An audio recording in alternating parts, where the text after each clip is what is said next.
Olá, eu não sei se vocês todos acompanharam, mas o Papa Francisco, voltando da sua viagem apostólica na Grécia, como é habitual a ele já, deu uma entrevista no avião e, dentre tantas perguntas que lhe foram dirigidas, uma era referente ao pedido de renúncia, de demissão do arcebispo de Paris.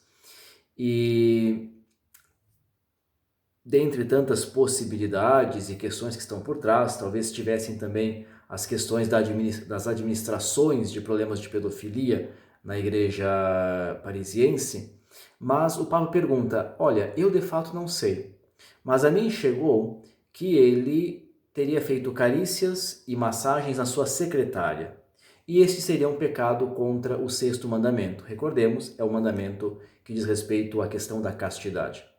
Porém, diz o Papa, alongando a conversa, o pecado contra o sexto mandamento não é o pecado mais grave, porque os pecados mais graves, eles vêm revestidos de angelicalidade.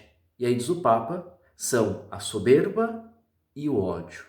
E o Papa continua dizendo, nós, como igreja, precisamos voltar a sermos a igreja inicial, que era humilde e que se reconhecia sempre pecadora, sempre necessitada de conversão, que reconhecia que também os seus bispos eram homens pecadores. E diz o Papa, eu também sou um homem pecador, eu também peco. E aí no final da resposta ele diz assim, esse bispo foi sacrificado não no altar da verdade, mas no altar da hipocrisia. O problema da hipocrisia em relação à questão da sexualidade dentro da igreja tem que ser enfrentado de uma maneira muito clara e muito forte, muito precisa, porque nós temos muita dificuldade de trabalhar com essa temática.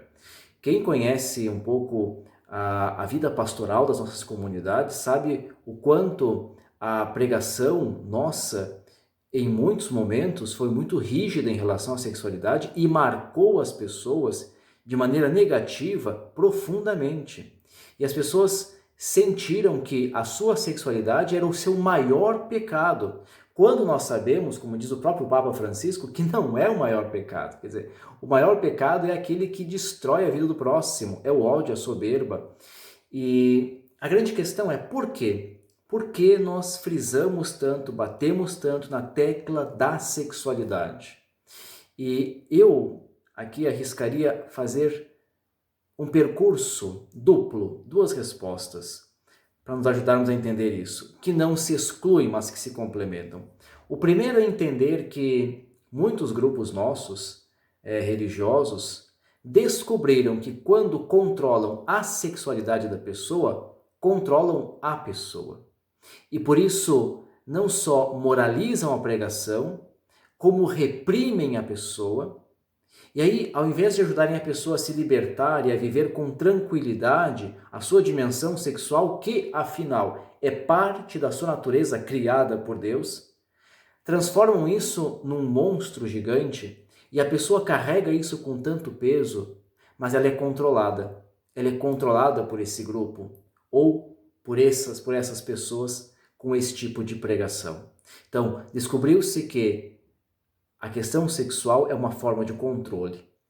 Mas há uma outra questão aqui, que é aquela ideia que vem de Freud. Lembremos que é atribuída a Freud a seguinte expressão. Quando Pedro fala de Paulo, eu sei mais de Pedro do que de Paulo.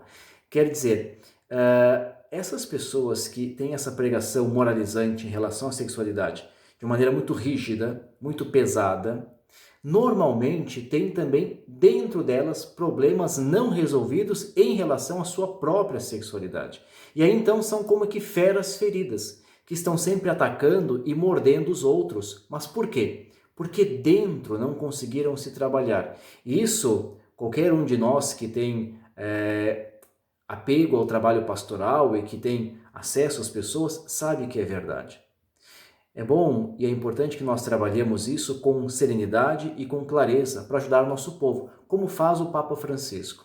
Que nós possamos ajudar as pessoas a trabalharem a sua sexualidade, para que nós não sacrifiquemos as pessoas no altar da hipocrisia, mas para que nós possamos ajudá-las a viver um caminho de libertação como Jesus o quer.